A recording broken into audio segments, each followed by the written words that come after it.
Hello everyone, and peace of Christ to all. Today our topic is about slavery. Always the Muslims, they present themselves in a certain way, and we understand the way the presentation is made and why it's made for. Always when a Muslim he present his religion for you, consider him as a car dealer. A car dealer, he will do his best to convince you that the cars he have, all of them with no exception, are the best, because you want to make a sale. That's what he do for a living. If you don't buy from him, he is, in bad shape. But is it really true that the cars he have are the best? So a Muslim, when he present to us his religion, he is the same as a car dealer, but a bad one, the one who is willing to cheat and lie to make you buy it. So today, one of you, he sent me a video of Zakir Naik, and he speak about slavery, and he compared the slavery today with the slavery of Islam, and he said Islam is slavery, at least it have rules, it have regulation. Islam is slavery, protect human rights. I mean, I don't want to play the video, it's just really dumb. And then he compare the way the American, they trade their prisoners in like Guantanamo Bay or whatever, etc. Compare to Muslims. He said, okay, Muslims, they take you as a slave, but they consider you as a human. Go on what the American they are doing to you when they take you as a slave. So today we are going to examine how truthful what the Muslims say and why we should not ever believe a Muslim. Every Muslim is a liar until he proved the opposite. You see, when I study my law degree, we have a rule in the law. It says every person is an innocent until you prove the opposite, which means he's a criminal. So you have to provide a proof first before you can make him a criminal. In Islam, I do not need really a proof, because every word of Muslim is a clear proof of their lies. So let us see together. First of all, I wish I can play the videos, but the Muslims, they are flagging my videos if I use their videos. This is why, by the way, I have a new video. It's underneath of the information. You can click and download. And if you go to patreon.com, there's many videos. They are not in YouTube. The reason I'm not posting them in YouTube, because they will play in the game of copyright. So you can download them from there, and you can post them wherever you want, in your Facebook, in your Twitter, whatever you like. All right. So let us examine together the slavery of Islam. First of all, the Muslims, they say in Islam slavery only happened during wartime. Are you sure, Abdul? Are you sure? So who is Mary the Copt?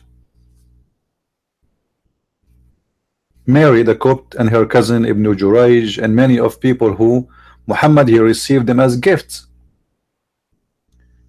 You see, the Muslims, they think that every person who speaks English is dumb, stupid, and we can lie to him. This is the story of Mary the Copt, and this is a Muslim website. And by the way, the Muslim, even they lie to you. They say that Mary the Copt, she was one of the Prophet of Allah. He married her. It's a scam. It's a lie. Was Mary the Copt al-Coptiya one of the mother of the believers? The Coptiya, which means the Coptic. Coptic are people, the real people of Egypt, not the Muslims who invade Egypt. So was Mary the Coptic the mother of the believer, which means she was married to Muhammad? The second you marry Muhammad, you became a mother of the believers. Imagine how many mothers they have, because Muhammad, he sleep with everybody. Every goat in the way, she is the mother of the believer. If you go in the internet, you will find a billion videos saying that Mary the Copt, she was married to Muhammad. This is what they say. But is that true? And who is Mary the Copt? Was she a captive of war? Why the Muslims they keep saying to us that only in war we can take captives and we can take slaves? Read with me, please. There's no doubt that Maria the Qibtiyya was a companion of the messenger. Who is the one is answering? This is the Sheikh. This is a pure Muslim website, very well known. All of you, you can go islam.info, islamka.info. all right, all of you, you can go there and you can here we go. This is the link in the top. I don't know if you can see it. You see the link? I'm trying to show you the link in the top. So this is a pure Muslim website, have nothing to do with me. I'm not the one speaking. It's your scholar, and this is the fatwa and the question number. Question number 4, or fatwa number 47572. So was Maria al-Qibtiyya the mother of the believers, one of the mother of the believers, which means did she become a mother of the believer, the wife of Muhammad? Look what it says. There's no doubt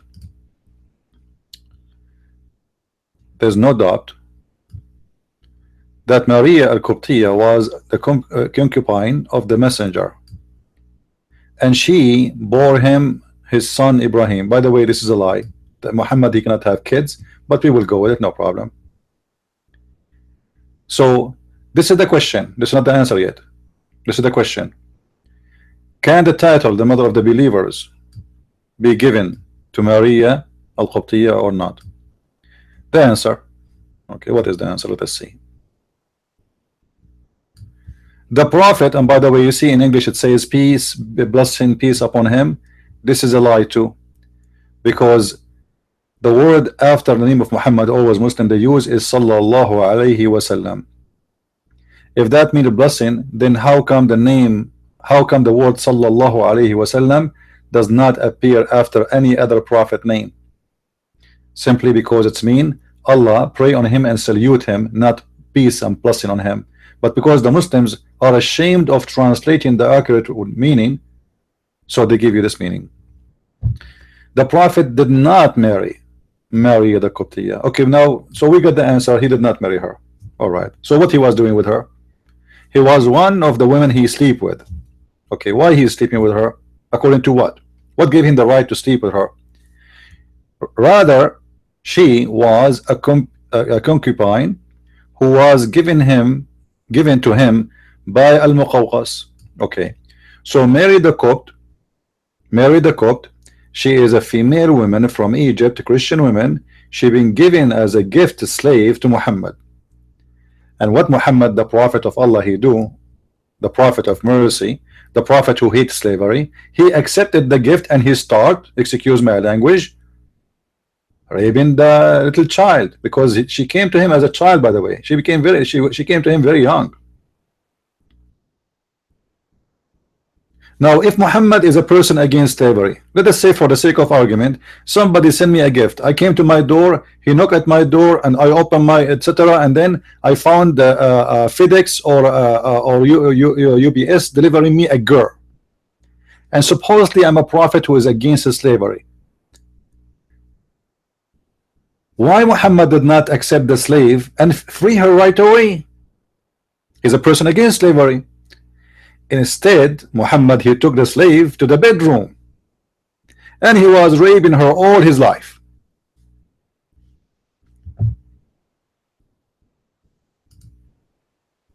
So you can find tons of videos saying that the only source of slavery in Islam is war. This is a lie.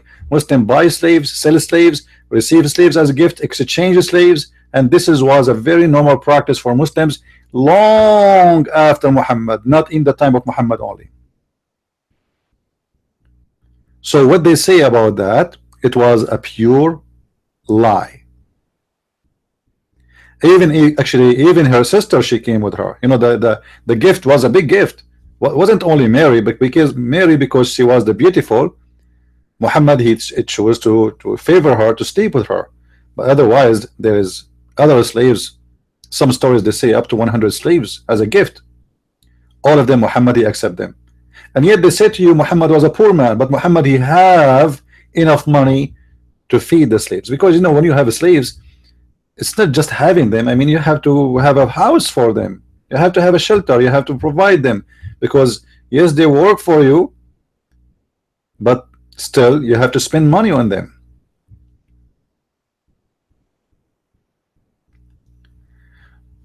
So the Muslims, when they speak about marrying Mary, actually I saw an article made in Al Arabiya TV website. It says Mary the Copt, the mother of the believers, see her house, and they know even their house where she lived, they know the city, they know the town. I mean, it's unbelievable when all those fiction stories. And even they are saying she is the wife of the prophet. So why the scholars say she was not, and then a scumbag, he says to us, stupid like Zakir Naik, he says to us that she was the wife of the prophet, or Dr. Bilal Bartura. Don't ever trust a Muslim speak about anything. As I said, every Muslim is a liar until he proves the opposite. It's a must, especially when he speak about his religion. You know, when I was a kid in the Middle East studying, I noticed that number one thing I learned during being there is to be a liar, because the whole society is a society of liars. The teacher is a liar, the principal is a liar, the grocery store guy is a, you know, you go to buy tomato, they give you half of them damaged, they put them in the bottom of the case, and the top they put for you, few of them they are all right. You go home, you find that half of your grocery is garbage. Everybody is a cheater, everybody is a liar, the judge is a liar, the police is a liar, the president is a liar, the prince is a liar, the king is a liar, the whole country is a liar, because this is how the country works. This is Islam. But yet nobody speak about dignity as much as they do. Nobody is proud as much as they are. They speak about the whores in Europe. Go to the Middle East, guys, and see the whores in the Middle East. You will not believe it. Go see drugs, go and see prostitution, go and see how much they are in love with alcohol, but yet nobody speak about it. Now let us continue with the topic, exposing the lies of the Abdul. So Mary the Copt was a gift, she was not, and all the ones who came with her, they came as a gift to Muhammad when he was a prophet, not before Islam.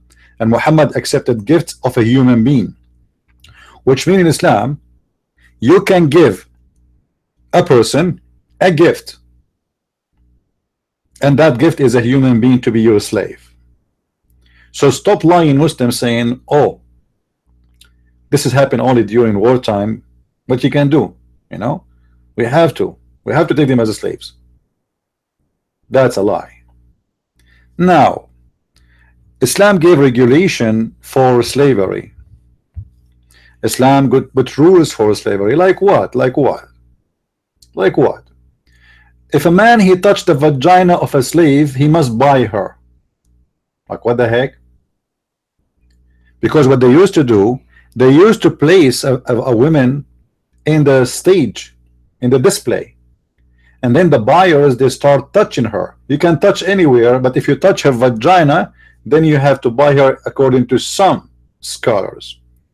Some scholars, they say no, he have the right to touch her to examine how nice her vagina is.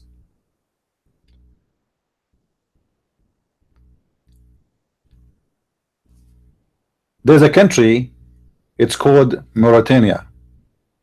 Oops, sorry for that. There's a country, it's called Mauritania. We don't want to use the Abdul videos. In this country, slavery is a very legal practice until now, same as in Saudi Arabia, same as in Emirat, same as in Bahrain, same as in Kuwait, same as in Sudan, same as every single country. And actually the one is now in competition of slavery is Libya, because most of the immigrants who try to go and come to Europe because of the stupid European, they said to them welcome. So those poor black African people, they risk their life coming from everywhere, from Ethiopia, from Eritrea, etc., and they go through Libya because this is the only exit they have to Europe, and then they get arrested, and then they get captured and they get to be enslaved. And you can go right now and watch tons of stories in YouTube about slavery in Libya. Right now, as we speak, every day. Right now we are speaking, there's people who they are slaves. Go and see how many Boko Haram today, they are kidnapping every day of women and making them sex slaves. Not to mention ISIS, Al-Qaeda, but you know, this is not the only ones. What about the kings of Saudi Arabia and his family and the royal family and whoever afforded? All of them, they practice slavery, and slavery never been abolished.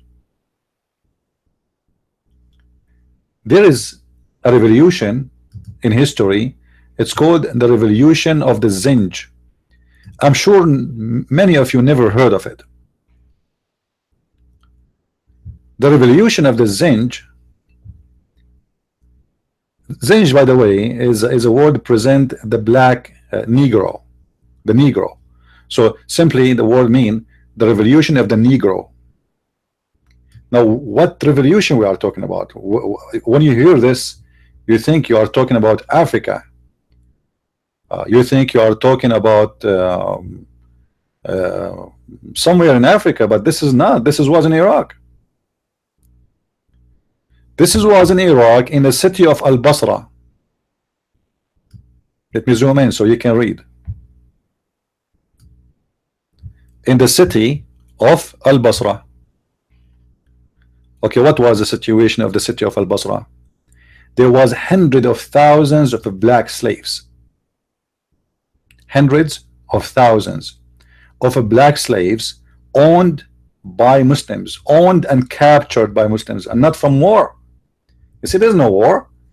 You know, who is the black nation they went in war with Muhammad? Nobody. It was the Arab who invade Africa, capturing the black people and selling them in the market as slaves. The women are sex slave. The pretty one, she is sex slave. The ugly one, she is a cook. The men are for the hard labor, farming, etc. You can go to Wikipedia and you can read about this this revolution. And this revolution happened. The whole city of Al-Basra, which is very well known city in Iraq right now, the whole city was a city of slaves. This is a city of Al-Basra, if you see it. Let me focus more.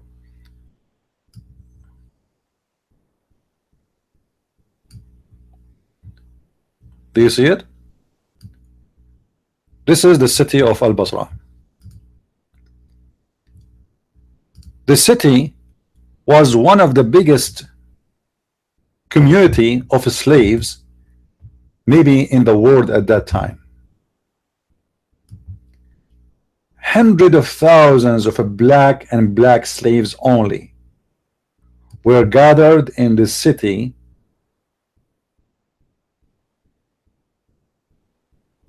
and what they do, everyone who owns slaves, they will not let them live with them.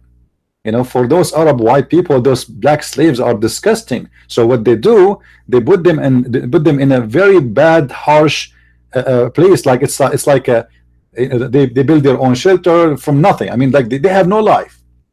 They provide them nothing, and they force them to go to do farming every morning.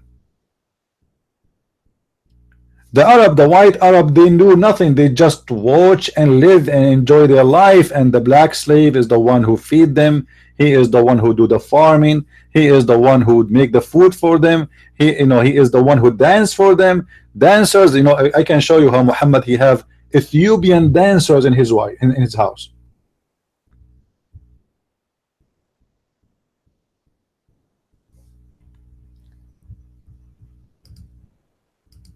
Hundreds of thousands of slaves in a small town.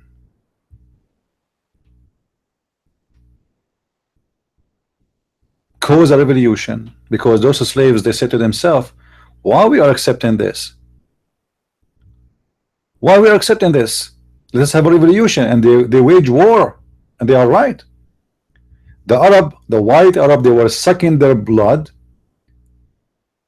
treat them like garbage, raping their women, beating anyone to hell, even to death, if you don't obey. And then they give us a speech about Islam free slavery. So where those slaves are from? There's a king or the caliph, his name is Harun al-Rashid. Harun al-Rashid, according to the Muslims, in one of his palaces alone, he have 10,000 women slaves. They did not count the men. 10,000 women slaves. You believe it?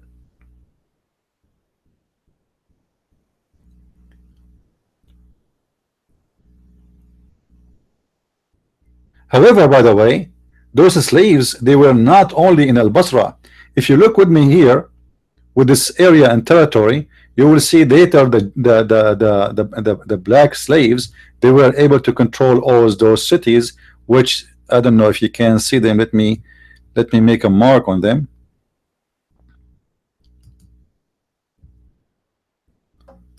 Those cities, you know.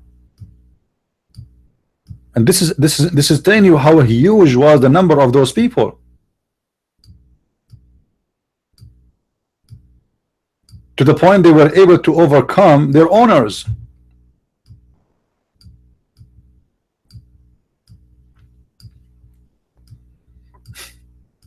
You believe it?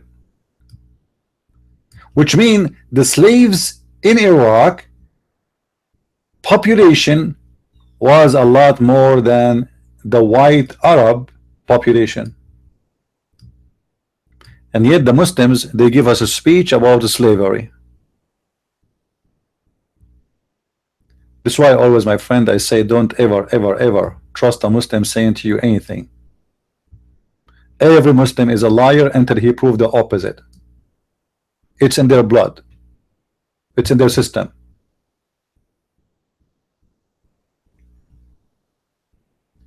Now, we are not saying the only Muslim who practices slavery in the world. Almost every nation in the world practices slavery. Even black people, they practice slavery. But it's a shame to deny your history and to lie about it and to deny your religion and say it doesn't happen, it's not there, we don't believe in it. As an example, in a certain time, the African, they enslaved the Israeli. And they are African. They came to Israel, they enslaved the whole nation of Israel. And all of us, we know the story, how the nation of Israel was enslaved by the Egyptians for hundreds of years. So slavery was a very, you know, normal practice for a human being, because a human being is a greedy. He likes to abuse others. He is he worship himself. He don't care if you are used or not or abused. He will use you. It doesn't matter. If he can, he will.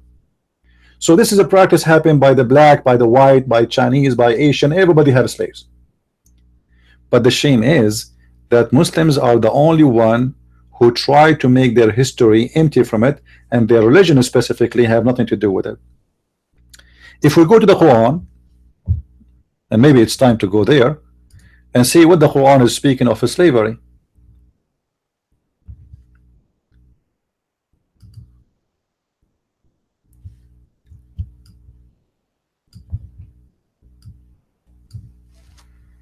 Let us see.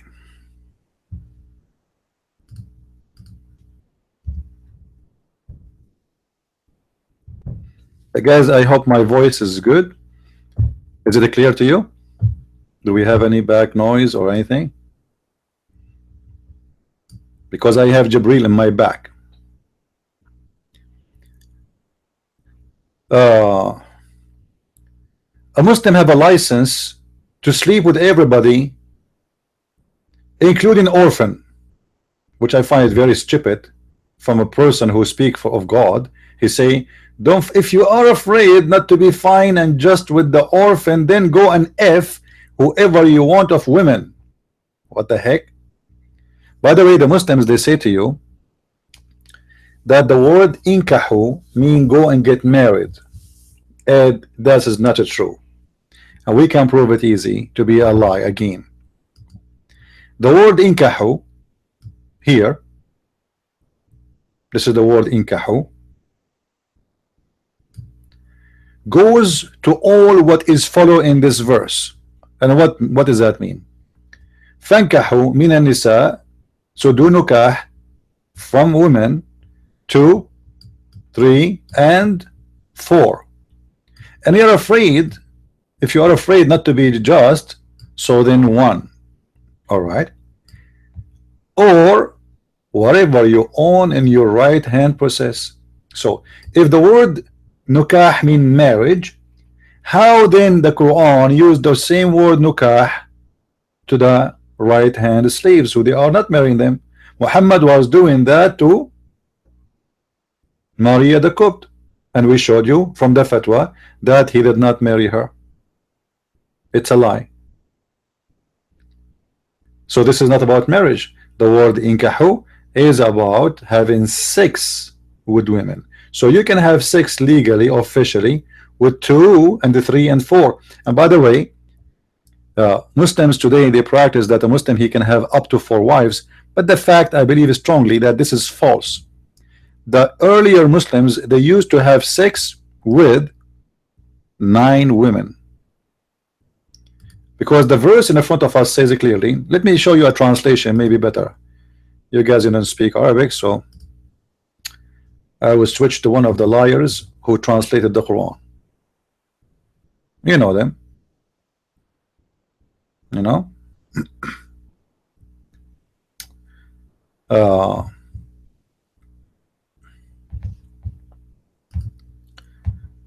You can choose any translation you want. You know, Muhsin Khan, Biktal. It doesn't matter. All of them, they lie. Look what it says. If you fear that you will not deal fairly by the orphan, I mean, what the orphan have to do with the topic here? Are you going to marry orphans? Yes. Muslims, they sleep with orphans, and even they take them as wives too. But you know, we don't say orphan for those who they are adult. We say the word orphan for someone is a child. So the Muslims in this verse, or Allah, is encouraging the Muslims to have sex with orphan.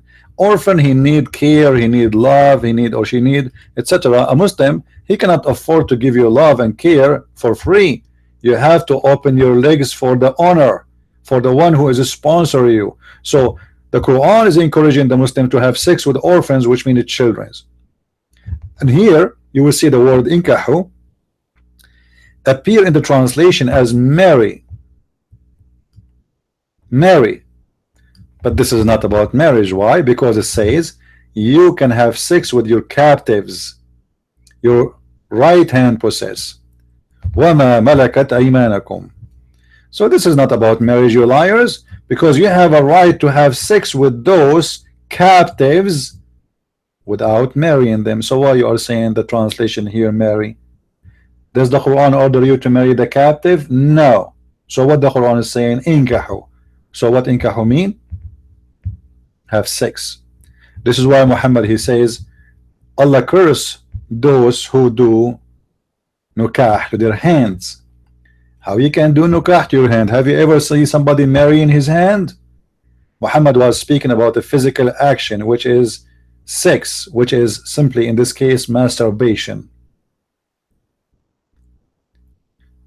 This is why I say don't ever trust a Muslim when he translate, when he explain, when he present Islam to you. A follower of a liar, they cannot be better. Correct? And the same goes all over the Quran. And one of the rules of the Quran, actually, which is I find it very stupid of Muhammad, is the following.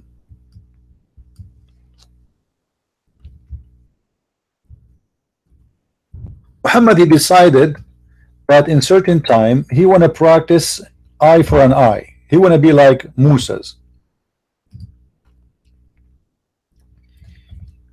So he decided to copy the law of Moses. But you know, when somebody is dumb and stupid and he copies something, he screw it up. So look what Muhammad did. This is the chapter 2 verse 178. You can read any translation of your choice. Feel free. Be my guest.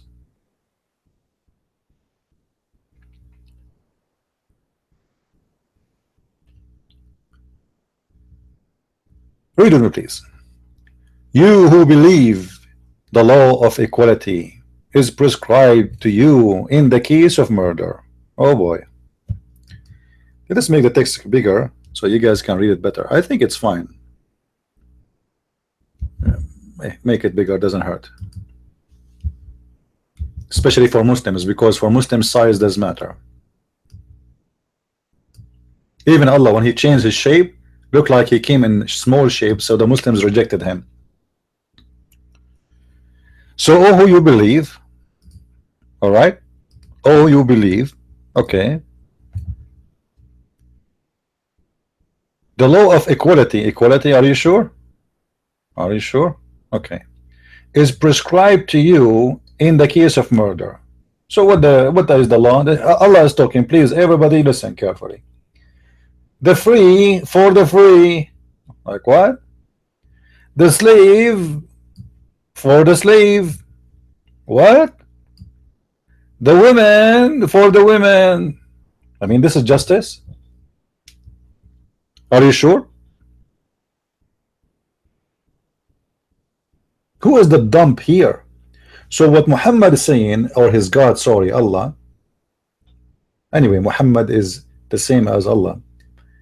In the case of murder, if a white man he was killed, a white man, he should be killed for killing the white man.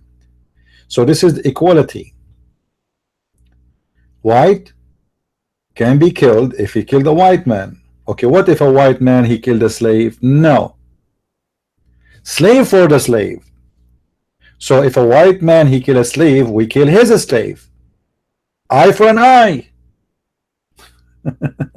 You burn my car, I burn your car. Huh? You broke my watermelon, I will break your watermelon.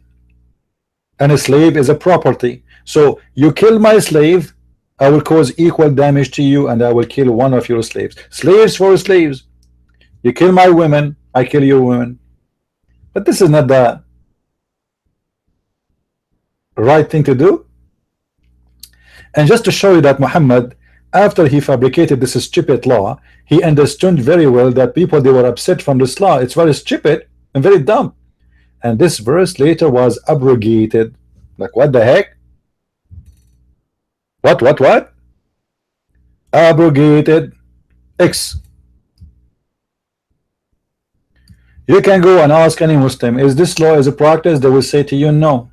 Why? Was Allah wrong? Obviously, yeah. People, they were like, what the heck? That's stupid. This is not justice. So look like Muhammad, when he was establishing his cult, he was practicing, let us say, let us try this. It doesn't work, we change it. So let us switch to this. It doesn't work, let us change it. Same as everything. This is why you see the Quran is full of abrogation. This guy, he changed his mind every few weeks.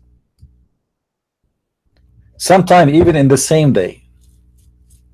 As what happened in the case of the chapter of Al-Anfal, verse number 65-66. Where Muhammad, he gave a false prophet to his followers that if one of you can fight 10. The Muslims, they went to war, they lost. Their ass being kicked. So Muhammad, to cover his ass, immediately he changed the words of Allah. He said, it's been said to you that one can fight 10 or 10 can fight 100. Huh? However, Allah, he found a weakness on you. Allah found what? He found a weakness on you.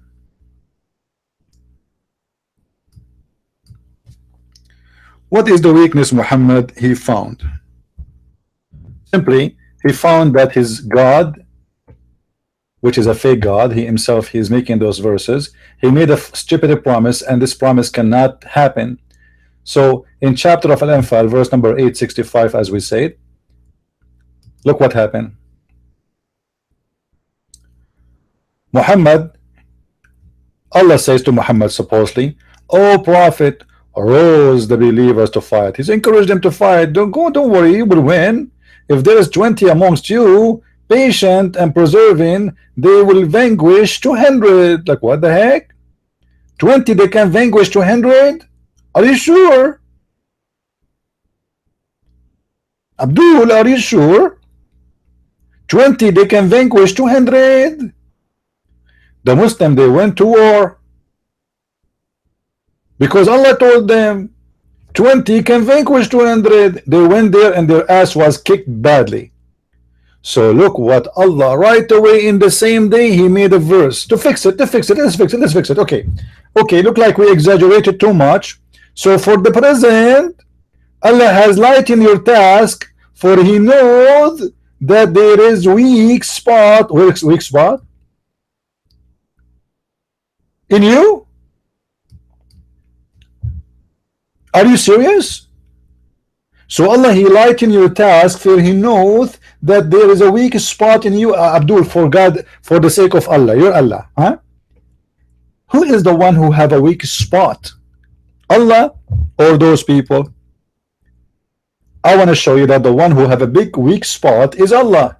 You're a stupid God, because the one who made the promise is Allah, Abdul, not them. Those are just followers. They are just obedience. He is the one who told them 20 amongst you can fight and preserve and vanquish 200, and nothing changed. They are the same people. But Allah, because he have a weak spot. And what is the weak spot? Allah is a blind, stupid. He does not exist. He was exaggerating. So Muhammad, he gave them a stupid promise and he got busted. So now he time to fix it. Oops, I made it bigger, man. I mean 20 will fight 200, which means every guy he have to kill 10.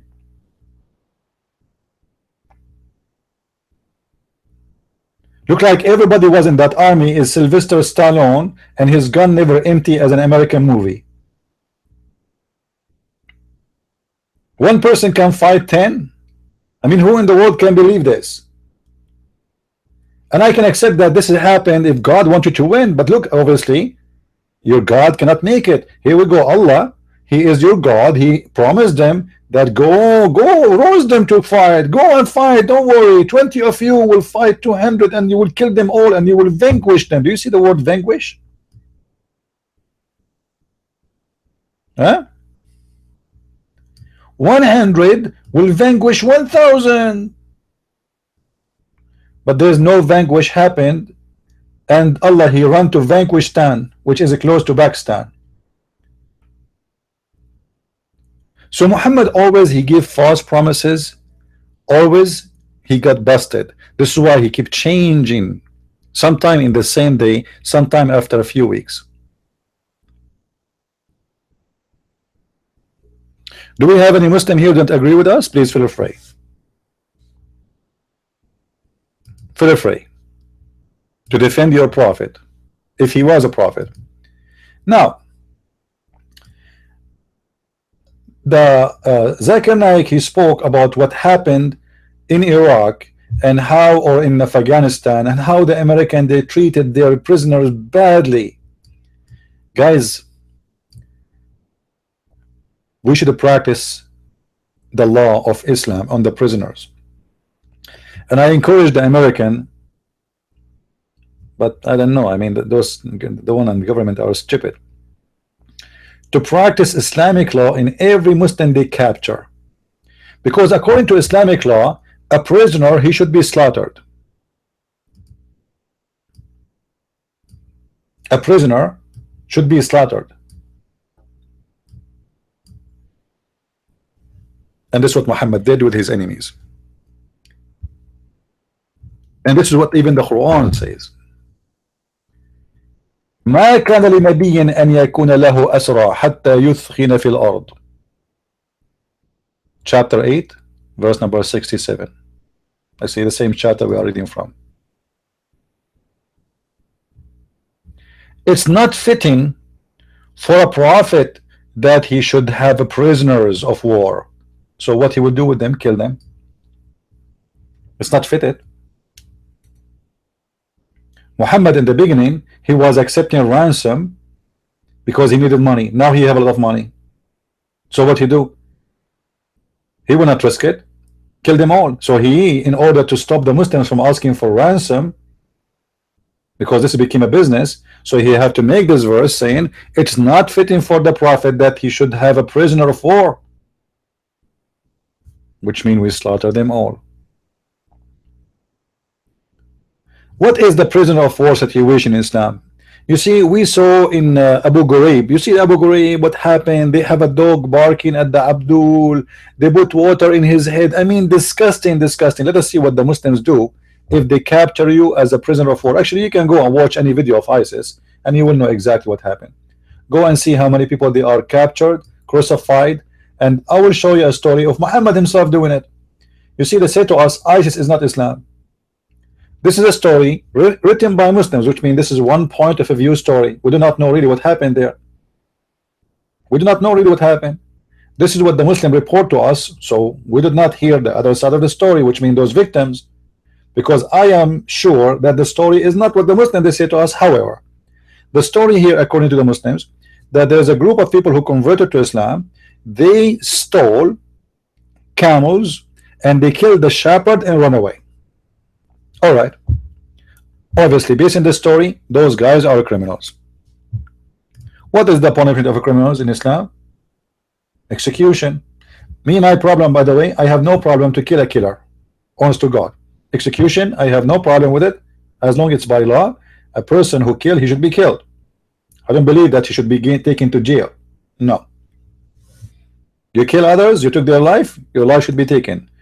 By the sword, you live, by the sword, you will die. Now, but look what Muhammad did. Muhammad did not kill the killer, he killed all of them, and not only he killed them. Let us read together what he did, just to show you that this man, he have a mental issue. He is not even a human being.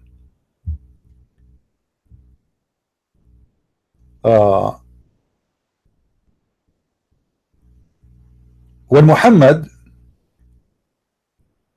he heard about those who they killed the shepherd and run away supposedly, he make a verse, and the verse saying, in the case of murder, cut their hands and cut their feet. Like, what the heck? A person who commit a murder, why you want to cut his hands and his feet?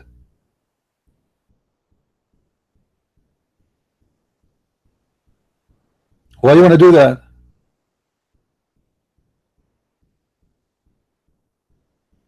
If we go and read the story with more details, we will find the following.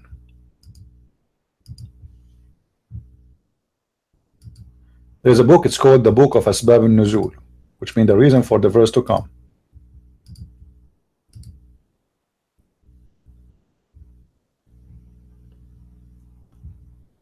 Based on the story, those people, those folks, those people, they stole the camels and they killed the shepherd and they ran away, and then Allah messenger, he chased them and he got them to be punished. So how and what was the punishment? Read with me, please. And when they capture them, when they capture and brought to him, he who, Muhammad, he cut off their hands. I mean, the American, they did not cut your hands, you idiot. Even the founder of ISIS was one day in the jail of the American, and he have 2 hands and 2 legs, and nobody cut his hands. So based on Islam, you can cut the hand of any of your prisoners and his feet, all of them. Not only that, so he cut off their hands and feet, and he gouged their eyes. Like, what the heck? It's so beautiful. It's so beautiful, man. This is justice. Those people, they did not, like, why you are doing that to them? Muhammad, obviously, he enjoyed torture. He have mental issues. Imagine if the American did what Islam did. when the American occupied Iraq, if at that time George Bush was Muhammad, he will enslave all the Iraqi Muslim women and bring them to America, and every American citizen like me will have a lot of slave women for sex. That's what Muhammad did. The American, they went to Iraq, they spent billions of dollars to build the schools. And me myself, I was in the army, and I know exactly how much money the stupid American they spend in Iraq. Same they are doing in Afghanistan. They are hoping that in Afghanistan we can change the people. You cannot change this. As long they are Muslim, they will not be changed. The problem is the religion, my friend, is not the people.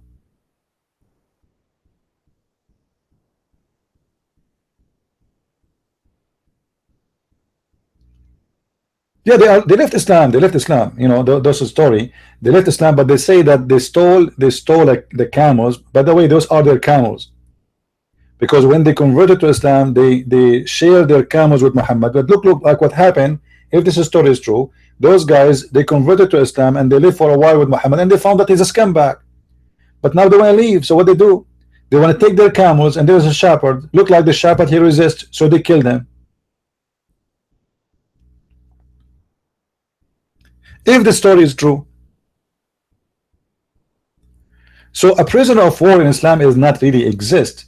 You can go right now and click crucifixion of ISIS. There's tons of videos in YouTube. Cutting hands of ISIS. This is the practice of Muhammad.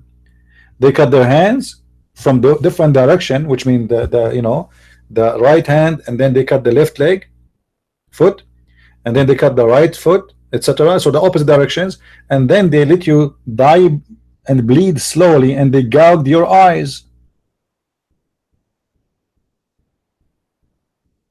And yet they speak about slavery and black and the rules of Islam, the prophet of mercy, and they say to us, by the way, terrorism have nothing to do with Islam. But I don't blame the Muslims, by the way, because you will find Western scumbag who defend Islam more than Muslims. This is the truth.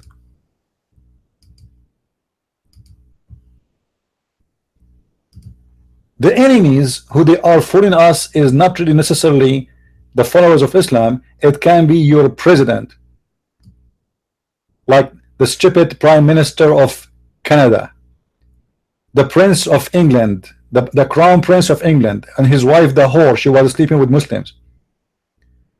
All those people, they are corrupt and false people. Look at this story here. Aisha, she is speaking. No women of Banu Qurayza was killed except one. That's wonderful. There's only one woman, man. How this woman she was killed? She was with me, talking and laughing on her back and belly extremely, which means she is obviously, this woman, she is losing her mind. Why she was losing her mind? Because simply Muhammad was killing her family and her tribe one by one. Look what it says. So this woman, she was with me, talking and laughing on her back and belly extremely, while the messenger of Allah Saw was killing her people. Like, what the heck? Those are prisoners of war. Those stupid Jews, they give up their weapon and they trusted Muhammad. 900 men, stupid 900 men, they accepted to drop their weapon. Muhammad, he surrounded their town, and Muhammad, he said to them, drop your weapon, you will be fine. They did, and what he did after that, he dig in the ground a canal, and then he bring the men one by one, and he was chopping the heads of each one of them, him and his the same as they do in Iraq. If you see how ISIS, they were slaughtering everybody. 900 Jews slaughtered in 2 hours. And now the women, she is laughing. Obviously she is going crazy from pain, not from happiness. He's killing her family, her husband, her brother, etc. So what happened? The Prophet was killing her people by the sword, and she was going crazy, laughing and screaming. Suddenly, a man called her name. A man, who is this man? He's a Muslim man. Called her name. Where is so-so? She said, I asked, what is the matter with you? She said, I did a new act. She said, the man took her and beheaded her. Name for me the last time the American army took an Iraqi or Afghani woman and they beheaded her because she was laughing, because the army was killing her family.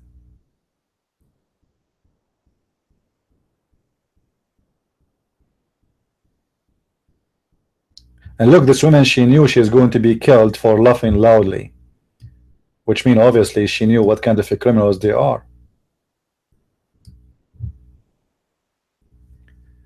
And yet those scumbag, they say to us, they keep talking about Abu Ghuraib and Guantanamo Bay prison.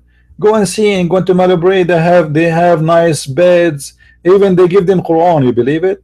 I mean, how stupid the American, they give those criminals Quran. They made a big case against the government because one of the prisoners, sorry, one of the guards, he threw the Quran in the toilet seat. You see how bad the crime? I mean, they did not beat him, he did not touch the prisoner, he just threw the Quran in the toilet seat.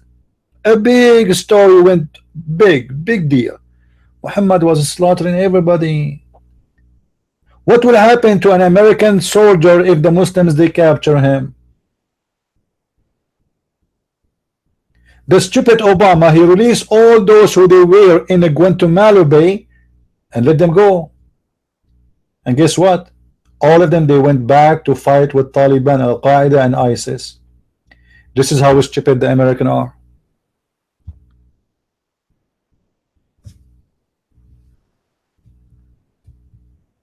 You know, I take no side when I say the truth. When I say it's stupid, it's stupid. You know that those people, you let them go, they will kill you. Why those, you know, why in the world, if somebody in Texas kills somebody, the punishment is execution, but if you are a terrorist, we put him in jail for 10 years and we let him go? I mean, how stupid that is. The American, they used more intelligence in the time of the cowboy. A criminal, they hanged him right away. That is logic.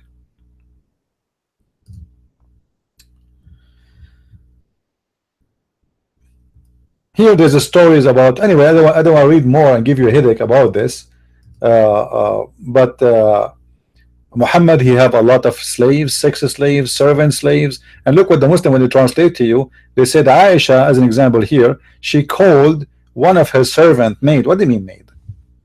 What maid? It says Jariya, slave, Ethiopian slaves. And by the way, the Muslim, they say to us the Prophet was poor.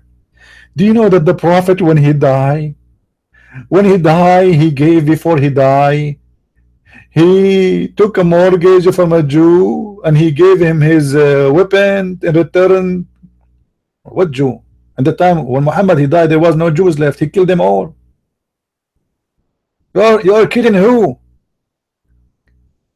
You see, they are poor, they are desperate. Muhammad is poor, but he have many slaves, they have many servants, they have many people for sex, for cooking, for laundry. They don't do anything, but yet Muhammad was poor.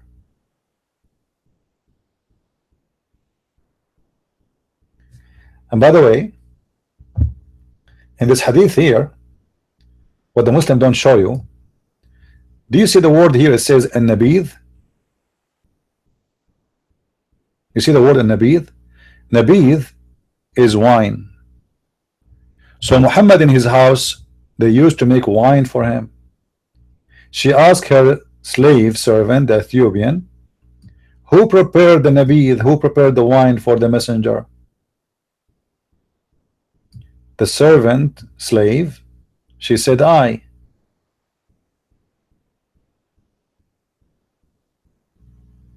And I used to use the same water container to do that with it. You see it? Do we have any Muslim here? Any Muslim? Guys, today we are going to have our chat room open every Sunday as usual, right? But I'm waiting really for a phone call. There's a church, they asked me if I can do a short seminar afternoon, so I'm not sure really if I will be able to do so. They will give me actually a call in Viber, not in a phone. I don't even have a phone line. So they will let me know if they can do that today. So if they invited me, I will not be able to do the Pal Talk room today. If not, I will open it. All right. And don't forget to download the new video which I made underneath. You see in the info. You will find actually. By the way, there's many videos. They are new. They are not in Pal Talk. None of you saw it yet. They are exist there. You can download them. The best of the jihad is speaking the truth. My friend, there's tons of stories. The best of the jihad is being nice to your wife. The best of jihad is not to play with your penis. The best of jihad, I mean, this is a joke. Jihad is to kill for the sake of Allah. Anything else is a joke. Because jihad is a word mean give a hard effort. That's all. But when we speak about jihad in Islam, we mean specifically going to war against the enemy. Now this word can be used for many other reasons, no problem. So what? That will not cancel that the word jihad usually is about going in war to kill the enemies. This is why I say Muslims are stupid and naive, and when they speak to us they think we are stupid. I feel sorry for Muhammad. Actually, he have the worst lawyers to defend him.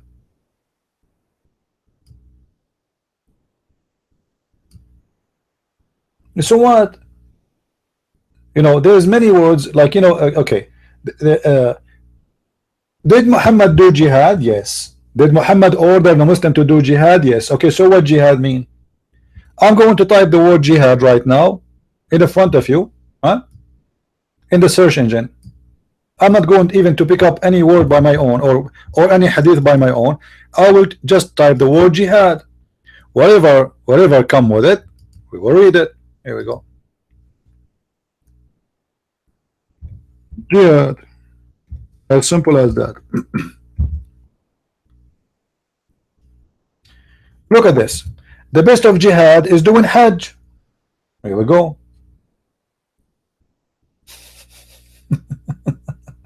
Doing Hajj is jihad. So, but jihad, the true one, is fighting for the sake of Allah. The message of Allah said, which deed is the best? Read with me. Which deed is the best? Who's talking? Who's talking here? Muhammad. Is Muhammad stupid? Muhammad is stupid, I agree. But do Muhammad do not know what he's talking about at least? The message of Allah was asked, which is the deed? Which is deed is the best? The best. The best, the best. He BBUH, it looks like a chemical drugs or something. So he BBUH replied, faith in Allah and jihad, fighting and struggle in the cause of Allah. Do you see it?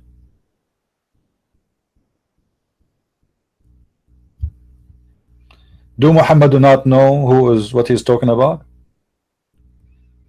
Well, I'm sure the Muslim, they will say Muhammad is stupid. He do not know what he's talking about. Was Muhammad doing jihad? Did he practice jihad? What is the message of Muhammad? All the message of Muhammad is about jihad.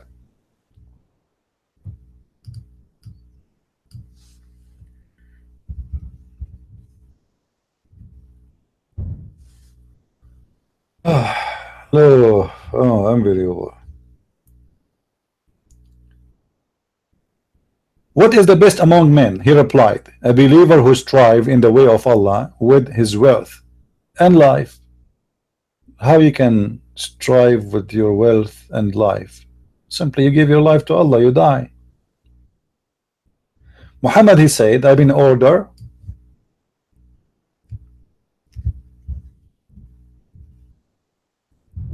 he was ordered to do what? To do jihad. I've been ordered and commanded by Allah to do jihad. أن أقاتل الناس جميعا. Was Muhammad a bad Muslim then? Obviously he was, because jihad does not mean to fight, to kill. Jihad is mean to struggle with yourself. So look like Muhammad was a bad Muslim, disgusting Muslim. He is not a true Muslim, he's fake. Because if Muhammad was a true Muslim, he should not do jihad in the way of killing, he should do jihad in the way of fasting. But as you see, Muhammad saying clearly, my message is so clear, I've been ordered to kill you all of you, unless you accept me as a prophet, you accept my God, you accept my religion, you practice my Sharia Allah, otherwise I will slaughter you one by one. The only way to protect yourself from Muhammad is what? Is to accept him as a prophet, and then your blood and your property is under the protection of the gang leader Muhammad. Allah also said, who's talking now? The biggest comeback. I have been ordered, okay, to do what? To fight. Now what fight here? Fight. What exactly Muhammad was using when he do fight? I will give you three options, Muslims. Muhammad, he used to fight with his gum. He have a gum in his mouth, he throw it at you. Muhammad, he used to fight with miswak, which is little tiny stick. Muslim, they say they are the one they wash their tooth with it. Number three, Muhammad, he used a sword. Yeah, obviously here the word qatil coming, uqatil coming from the word qatala. What qatala mean? Qatala mean to kill, or actually the past tense, which mean he killed. So I've been ordered to fight, to kill all the people until they say none has the right to worship but Allah, and etc., and they pray our prayer and they face our qibla. You have to do all those things, and then and only after you do all of those things, then their blood and their property will be sacred to us, and we will not interfere with them except legally. So who is the one who interfere with who? Muhammad. Those people, they have no problem with anyone. Muhammad, he says, I'm not going to stop to kill you until you do this.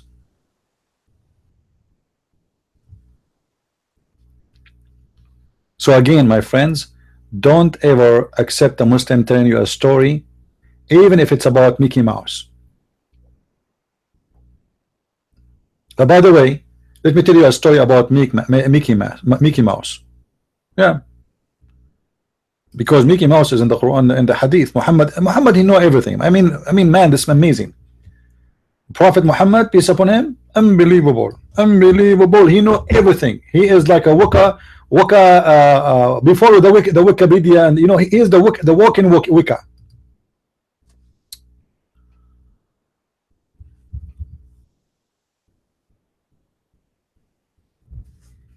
Look what Muhammad, he said about the Mickey Mouse. Let me show you.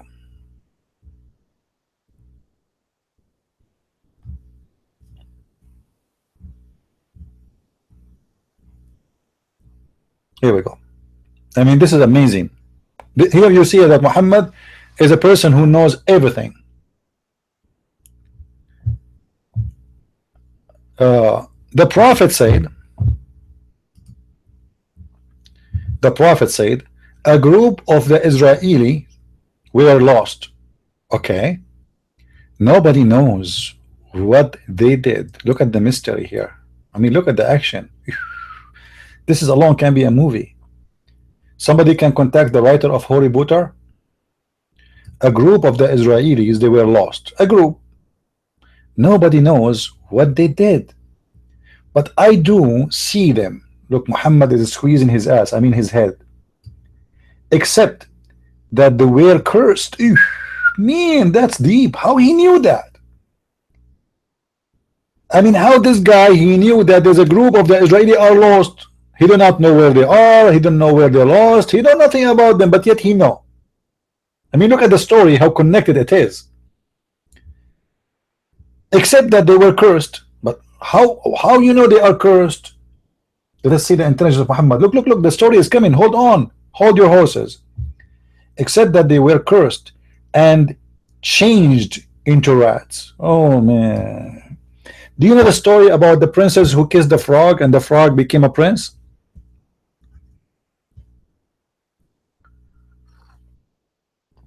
You know the story?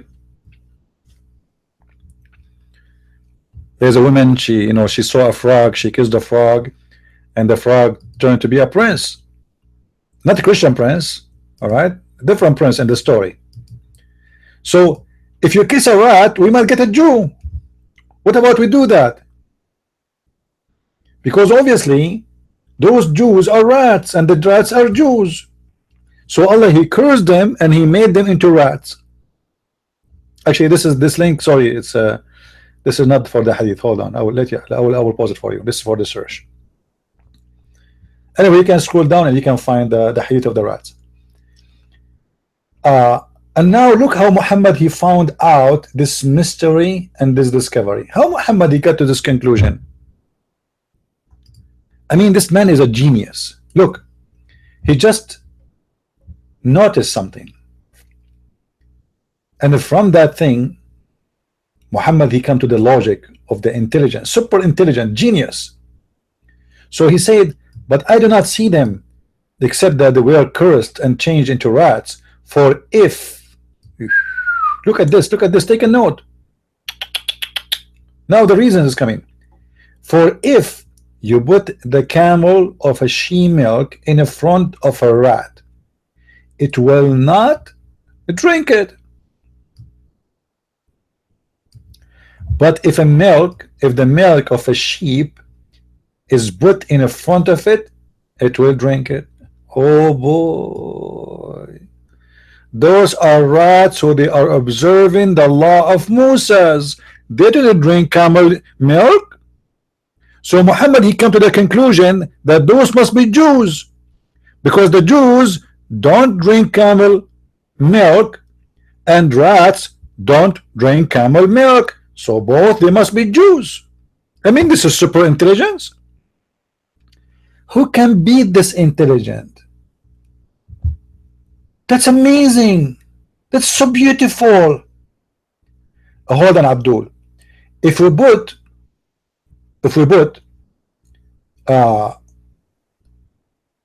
whiskey in the front of a Muslim and in the front of a donkey and water, whiskey and water, the donkey will not drink whiskey, will drink water. Does that mean the donkeys are Muslims?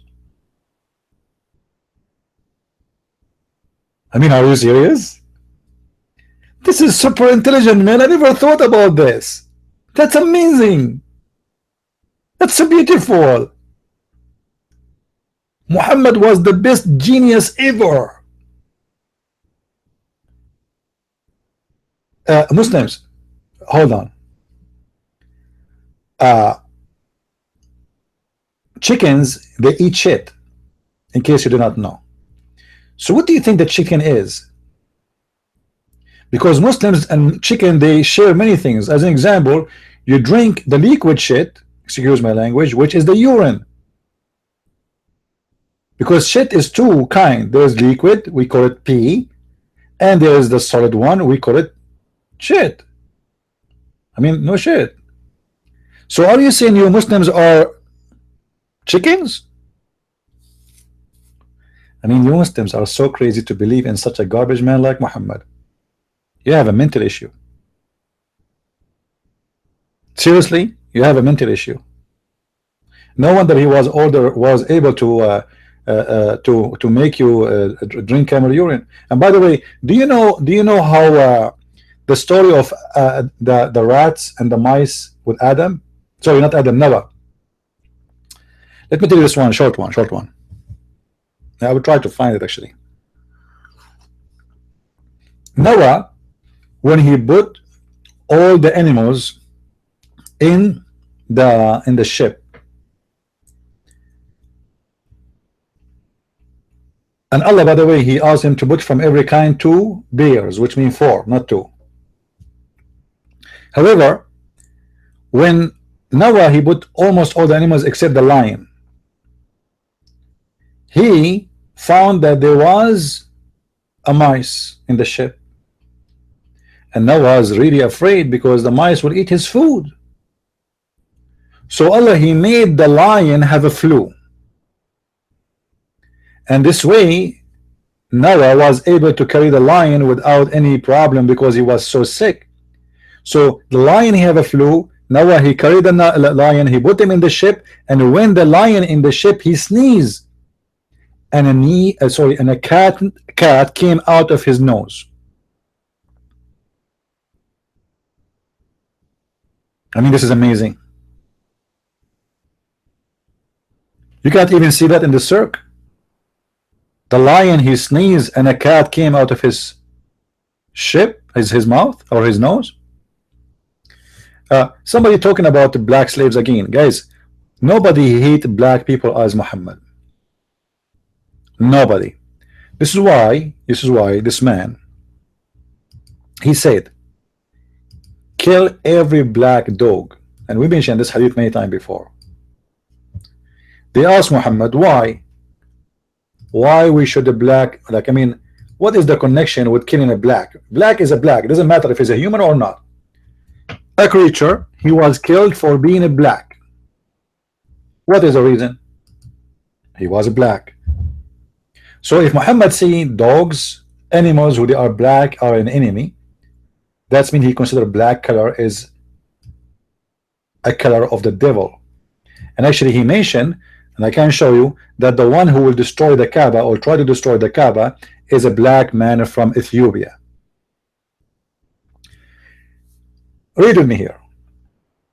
Muhammad, he says 3 things will interrupt a Muslim prayer, a passing of a woman and an ass and a black dog. They ask him, Abu Dharr, what the future is there in the black dog? I mean, why he did not say a yellow dog will disturb you or a white dog? He said, I ask, oh my son of my brother, I ask the Messenger of Allah, as you ask me, which mean, what distinguish the black dog from the red dog and the yellow dog? So I asked the Prophet of Allah, he said, the black dog is a devil.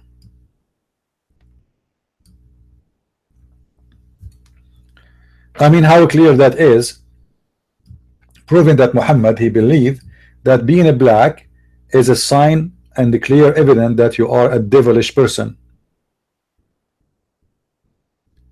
To the point, he consider a yellow dog is a good dog, or at least he is not devilish or not a devil. And this is why Muhammad, he ordered to kill every black, pure black animal, not only dogs, any pure black animal have to be killed. This is why the Muslims, they hate the crow. They hate this animal, this bird, for he's pure black.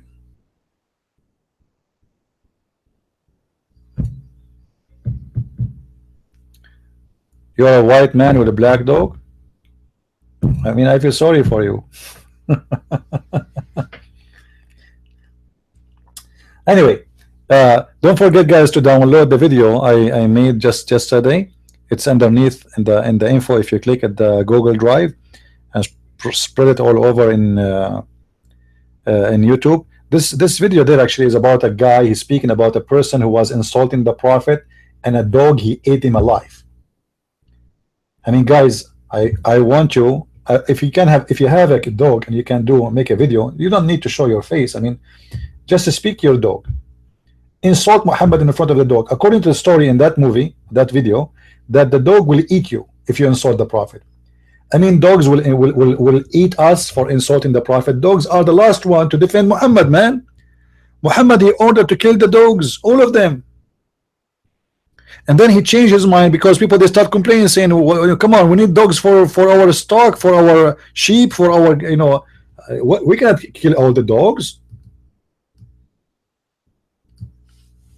So he changed his mind and he made it for certain kind of dogs, specifically if it's a black or it is not a working dog.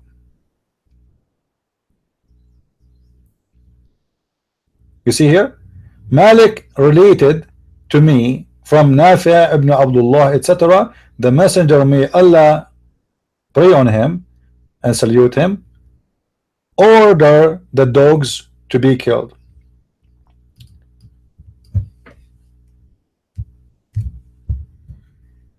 Let's see this hadith.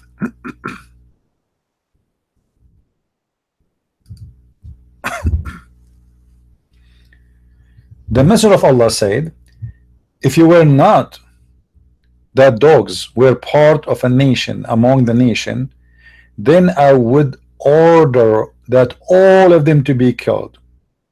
So kill every one of them that is black. Actually, it doesn't say all is black only. It says kill all of them, any animal who is a black, not necessarily the dogs.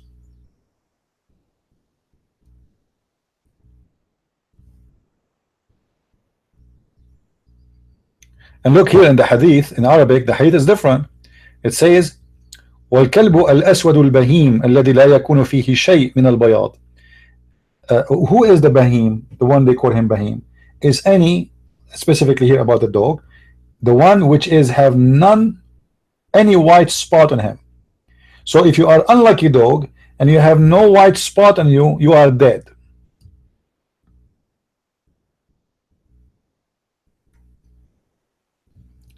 Do you see it?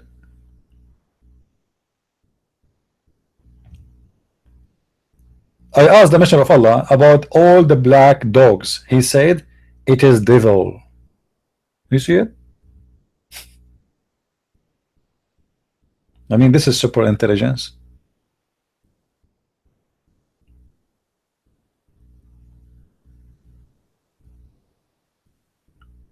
Look at those funny stories all over, you know. Ah, Lord have mercy.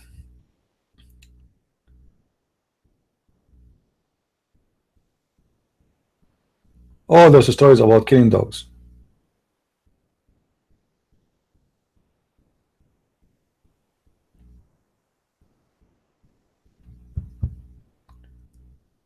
And actually, Muhammad, he said it clearly that anyone who own a dog, Allah will take it from his deeds just for having a dog, you know.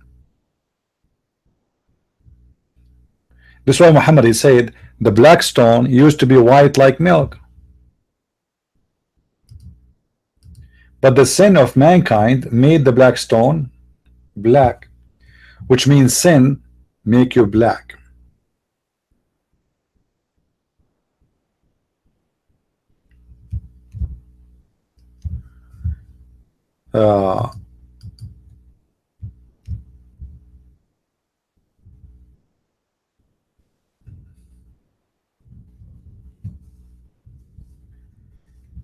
Let's see.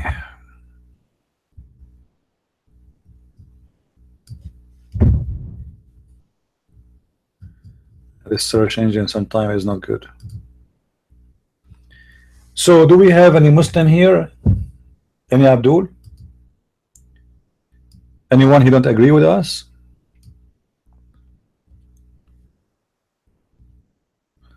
Yeah, I'm almost converting actually. I'm in the stage of converting to Islam because, you know, I cannot resist really the temptation of having all those versions.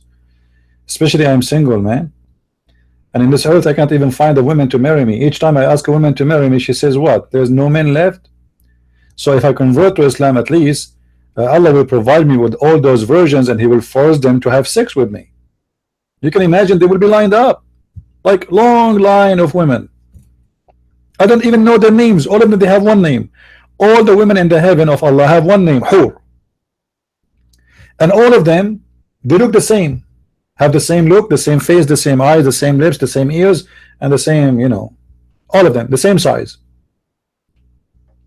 and all of them they sing the same song, which is amazing. I mean, don't you wish to have a wife, all of them they sing the same song? Beautiful.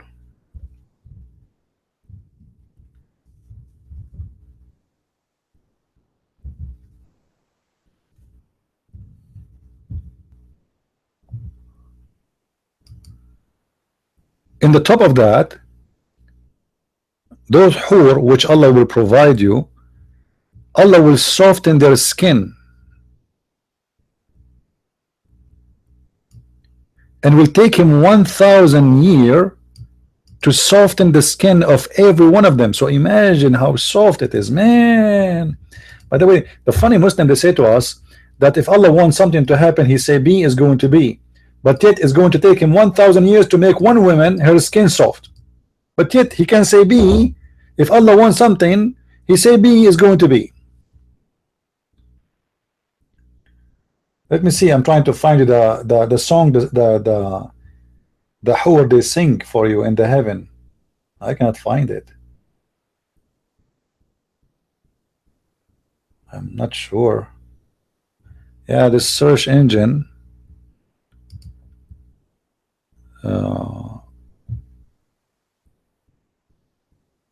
is not really too much good.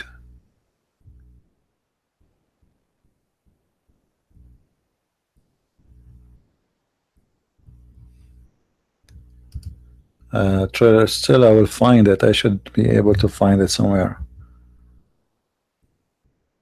but I cannot wait. I cannot wait to get those versions, and each time you sleep with them, she is a virgin again. I mean, this is the highest quality of cheating, because if a woman, she slept with her and she is virgin again, this is nothing but a cheating. You already has to have sex with her just a minute ago.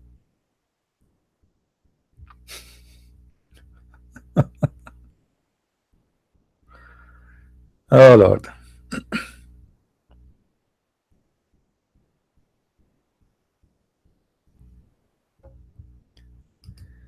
Do we have any Abdul?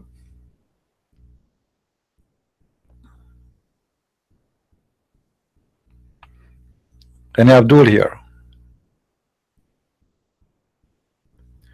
And by the way, in the heaven of Allah, there's a long river.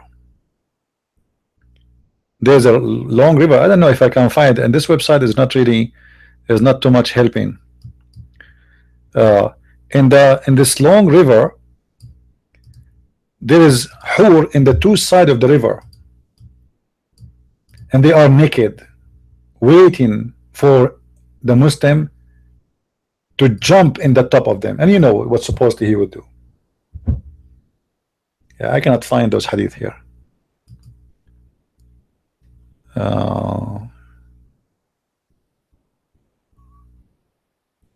Yeah. This website English translation doesn't have all those hadith. However, we can find the hadith in Arabic. إن في الجنة نهرا طويلا بطول الجنة. In the heaven there is a long river in the length of heaven, and in the two sides of the river جوار عذارى متقابلات. In the two sides of the river there is a slaves, girls who they are virgins, from the virgins of the heaven, from the slaves of the heaven. يغنين بأعذب الأصوات وأحسنها, and they are singing with the most beautiful voices. Unbelievable. I cannot I don't want to talk about it no more, because if I talk about it more, I mean, I'm going to commit sin. I mean, you can imagine what is the feeling of a man who is single listening to this. This is a lot of temptation. I cannot take it no more. That's it. It's so beautiful. It's so convincing, right?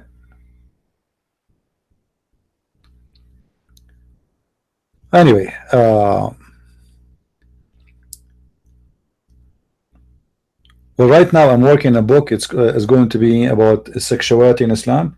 It's going to be, I hope it's going to be happy, like finished by the end of this uh, coming month.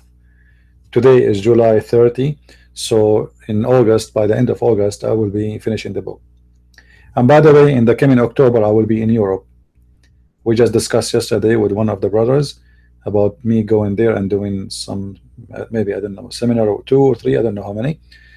So I will be next, not next month, in October, I will be in Europe.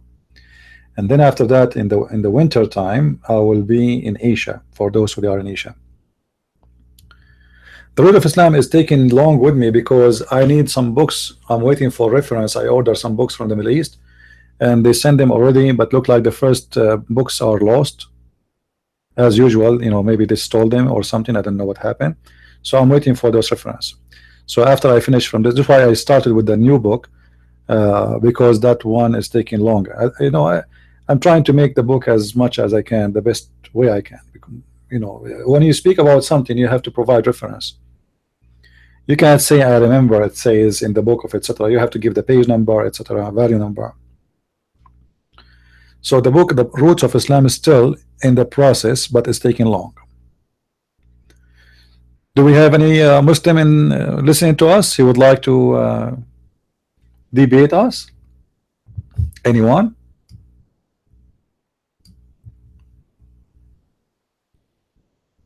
You know, all of us, we know Islam is against slavery. Nobody fought slavery as Muslims. All the slaves brought to America was captured by Muslims. Do you know that? And specifically in North Africa, Morocco, Libya, Algeria. Those are #1 nations who did the business with slavery, and the white man was buying slaves from them. So the real one who was used to capture, really, it was the Muslims. But yet today they speak about slavery and they say to you, do you know what the white man did?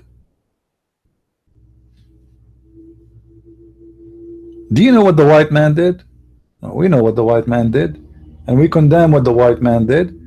But who is the one who is capturing the slave? The white man was buying the slave. The Muslim are the one who is capturing them, which means you are the real criminal.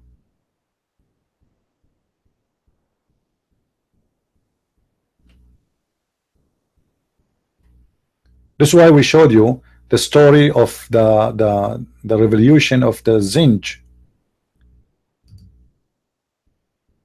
Revolution of the Zinj, which is revolution happened by the Negro in Al-Basra in Iraq, and it was a huge.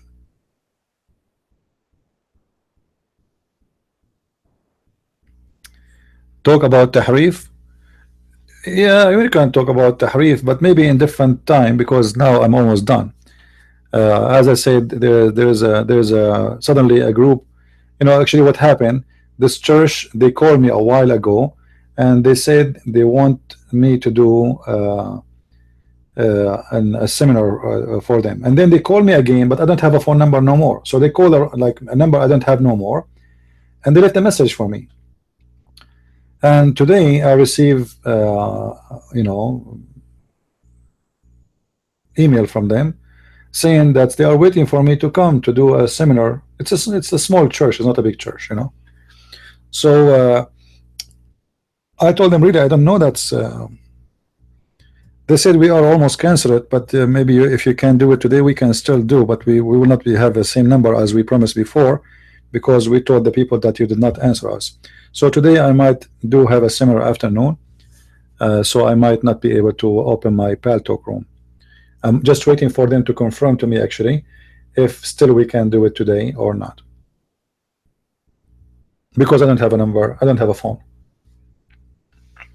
I don't use it. All the people I know, they are overseas, and even the ones who knows I know in the state, you know, we use like internet applications. You know what I mean? I don't like to waste my money for nothing. phone line will cost you $40, right? And you know, I'm not running a business or etc. where I need a phone call where customers call me or etc. I know as a friends, people I like for my mission, churches, etc. And people they can contact me using Skype, using Viber. There's many applications in the internet, right? And I believe sooner or later nobody will use phone line no more. All of you have internet, don't you? There's tons of applications. You can do voice over and you can speak for overseas for free, right? However, you know, if you need it, you buy it. For me, I don't really need it much. That's why. So they call me in my old phone number and they thought they left me a message, but I don't have that phone number no more. So look like they left a message for someone else. I hope it's not Abdul. Imagine if your name is Muhammad and you used to have the number of Christian Prince, and then they call you and they say, Christian Prince, can you please today come, no, or next week come to do expose Islam for us? Man, that would be lovely. Because they said they left a message for me, which means the phone is active, that phone number. Anyway, I want to say, guys, thank you for being here. May the Lord bless you all. And if you like to invite me to your church, feel free. I will be happy to go and do my duty to teach and to educate the Christians and all kinds of people, actually, not only Christians. Even if you're an atheist, I have no problem. You know, I believe that knowledge have to be served for every human being, and then people they make decisions. So we do not want only Christians to learn. We want everybody to learn, even those who hate Christianity. No problem. I believe strongly you hate Christianity because of your ignorance, not because of your knowledge. If you know how wonderful, how beautiful is Christ and his teaching, nobody should hate Christianity. Christ is the only one. 2,000 years ago he says love your enemy, and nobody can practice that until now, for it is too noble, hard to practice. He was above the thinking of mankind. If every human being in this earth practice love your enemy, imagine what will happen to this earth. This earth will become a heaven. We do not need to go to heaven no more, just by practicing one statement of Christ: love your enemy. Go and see how much countries they spend for the defense. How much America they spend. What Americans spend alone for defense is enough to build many countries in Africa. What the Chinese they spend for defense is the same. The Russian, etc. Crazy money. Poor people who they cannot even support their food, they spend too much money for weapon. Why? Because everybody is worried. Everybody is scared. For nobody practice one sentence of the teaching of Christ: love your enemy, bless those who curse you. So the teaching of Christ is amazing, can bring heaven to earth, can bring security to every house, will not let, even if we practice what Jesus said, if somebody asks you for your coat, give him your dress. No homeless will stay homeless, no poor will stay poor. The one like the owner of Amazon who owned $96 billion, he will not exist, for he willingly will give. That is the teaching of the Christ, the one I choose to be my Lord, not because he have a sword, not because he will send me to hell if I don't believe in him. I did not believe in him because of the hell and because of heaven. I believe in him because he is the best of the best, and he is the good, and no good but God. We are not the same as the Muslims who need to be seduced by a river of wine, a river of milk. We are not trashy, we are not stupid. We don't follow our belly. I don't worship a penis.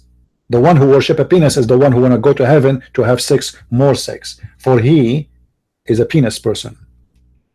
You see, there's people, they go around the world for tourists, right? Me myself, I've been in many countries in Asia. People, they ask me, oh, we went in Asia, what about the bars, etc.? What about the striptease clubs? Honest to God, I never been in one, and I will never go to one. Everyone goes where he belongs. Bees, they go to the flowers. Fly, they go to the garbage. You go where you belong.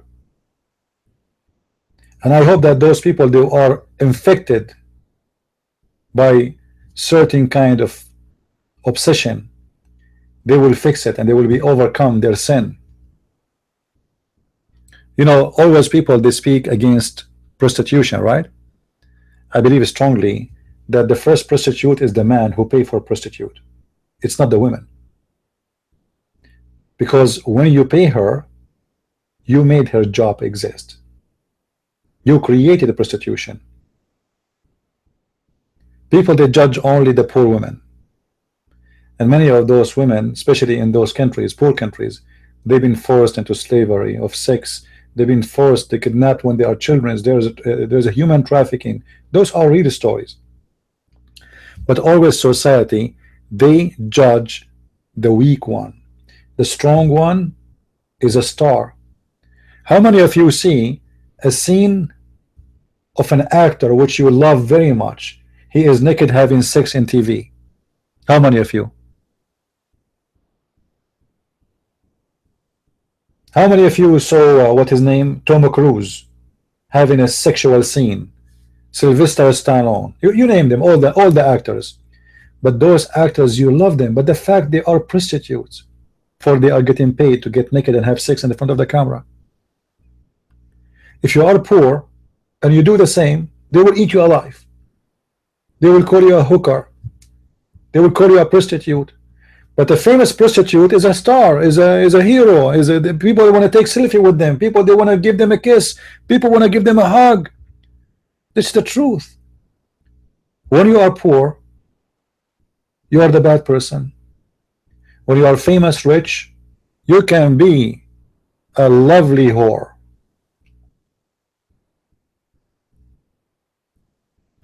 All of them, they are whores. All of them. Then people still, they want to take their pictures and they post their pictures on Facebook, and they have a fan, and you know, like, but go and see who they are. In the Middle East, by the way, we say two things nobody hear about. Two things nobody hear about: the death of a poor, and a rich, he is a pimp, or a pimp, he is rich. Which means nobody talk about two things. Nobody mention them. A poor person who die, just dump him in the graveyard. And a rich man, he is a pimp. As long as you are rich, you are honorable, you are wonderful, you are amazing, you will be in TV, you go and see the news, go and see the disgusting news. This actor, he is don't agree with the Trump. I mean, look who's talking. Look who's talking. An actor, she is upset from Trump saying dirty words, and look who's talking. They keep saying the F word every 2 seconds in their movies. So my friends, we have to be smart. Muslims are possessed by the devil, but they are not the only one who is possessed by the devil. Your society is full of those people: hypocrisy, madness, stupidity.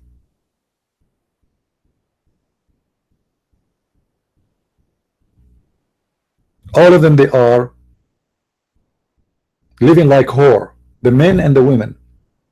And then they want to give you speeches about how to live good.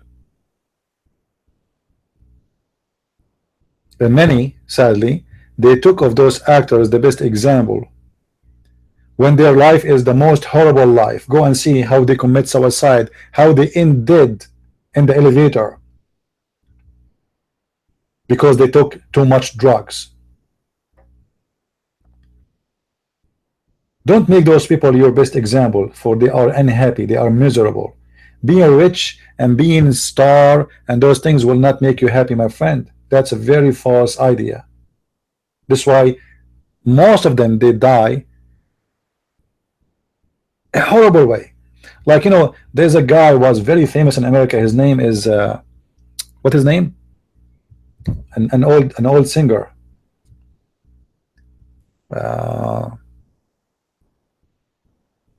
He died in young age. Man, I don't remember the name. He died in drugs. He died in drugs. He's a good looking. He became so famous, superstar. Everybody almost worshiping America, and then he died like a rat. You know how the rats they die? From poison.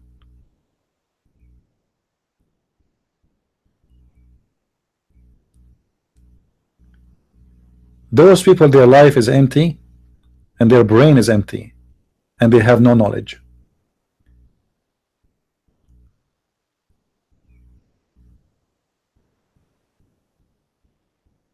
I cannot count for you how many actors they die in drugs just in the last year.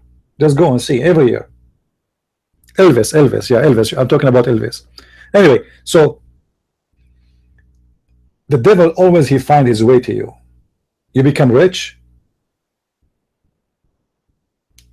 Suddenly, when you are rich, you feel like you are God. For money, open doors for you. Everybody call you sir. Everybody obey you. You are even above the law if you are so rich. If you are rich, you do not need to go to the airport. The airport come to you. You don't go through security. Do you think like Bill Gates and those guys they go through security? They don't. They don't. They own their own airport. When you became so rich, you feel that you are God. And then you die like a rat. The same as happened to Job, Steve Jobs. He ordered a yacht, cost him $100 million. He never even touched it. And now his wife having a new boyfriend, having sex with him in the yacht.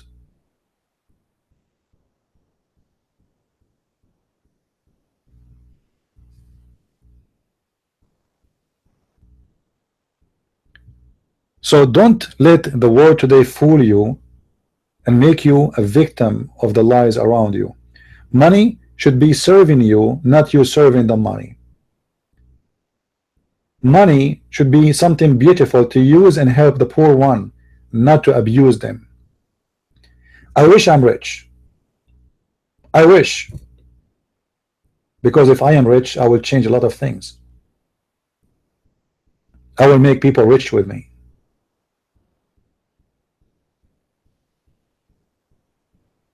When I went to Asia, once I saw a child sleeping inside a tire. You know a tire? For the big trucks. Imagine this is his house. And then I walked a few steps more and I found another tire. And then I found out that this is like a house for families. Those people, they live in the tires. Imagine they sleep inside the tires. How many of you complain about your life, how poor you are, how bad your life is, how much you're suffering? You know nothing about suffering yet. You don't know what suffering is, my friend. Go and see. This is why travel can change you and can make you a better person. For you see, most of Americans, they think that everybody in the world eat hamburger. And everybody in the world, he have at least 2 cars and 1 cat and 2 dogs.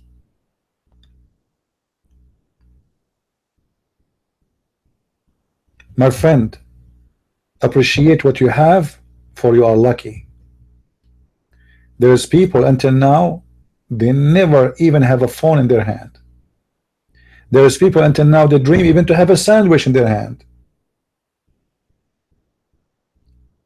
I saw thousands of people walking with no shoes. Not hundreds, thousands. They have no shoes. And we are in the year 2017. This is why I am a poor person, but in the same time I appreciate everything I have. Appreciation is the secret weapon to fight depression, to fight unhappiness, to fight bad life. For you feel always good when you appreciate, even if you are poor. I saw villagers who they are very poor, but they are happy, for they appreciate. Amazingly, they have like a cup of rice, and this is what the whole family will eat, but they are happy, for a very simple reason. They appreciate what they have. They are not looking at what is between your hand. They are happy. Appreciation, my friend. Otherwise, you will never accomplish anything. You own a house today, tomorrow you want to own a villa. You own a villa, tomorrow you want to own a palace. You work like a donkey all your life because you want to have something else, and you're never satisfied. You see, in the front of us we have a picture of slavery. The fact slavery never been over. For many people are slaves, slaves of sex, slaves of money, slaves of greed, slaves of themselves. Free yourself. Free yourself. And I find that the best way to free ourselves is to listen and to understand the teaching of Christ.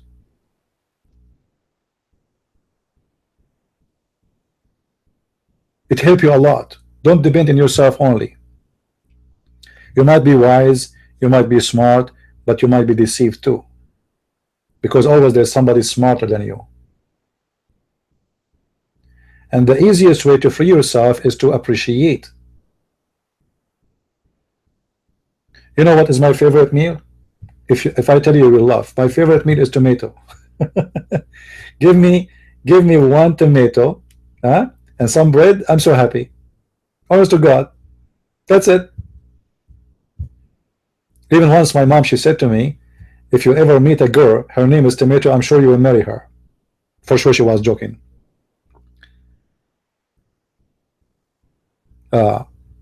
Appreciate little things. You feel happier when you get the bigger things, because you are appreciating what you have already. And that goes for everything in life. Your family, your relationship, even the bad things. You see, some people they feel miserable because they have bad things happen to them in their life. Look at someone else and you will see the bad for you is luck for someone else. They're lucky.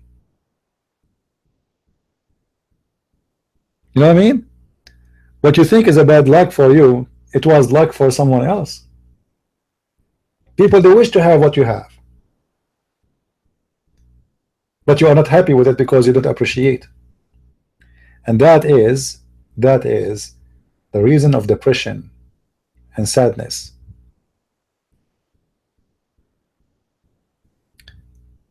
You know, life is the same. A human being is the same as a flower. Flower die if there is no water,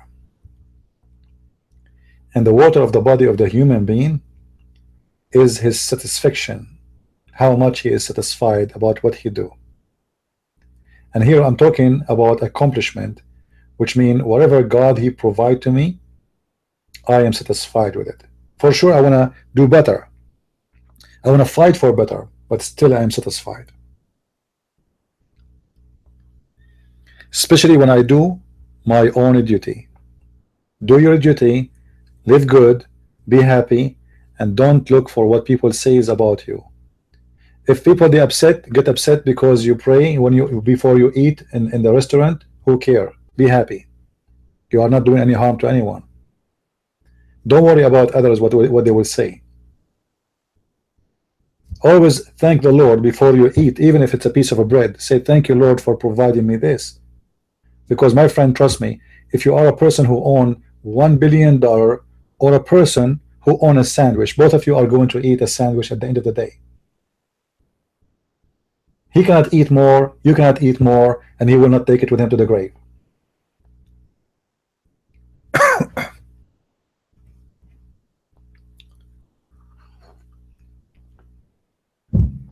Well, I'm talking about tomato. I don't mean I eat tomato always. Anyway, but I mean when you are satisfied, when you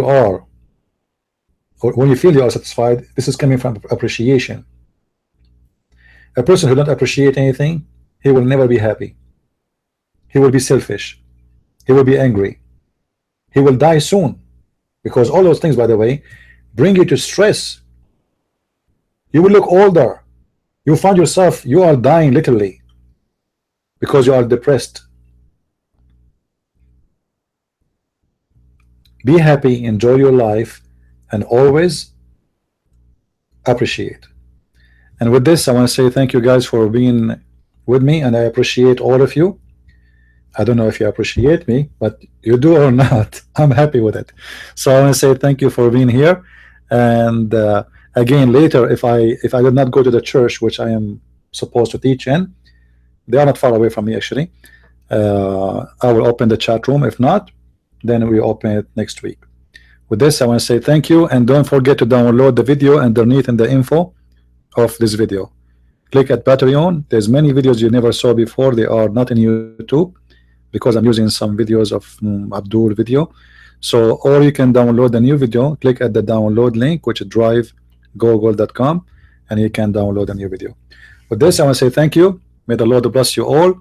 Christ is Lord. Islam is false. I mean to that. And see you soon. Bye-bye.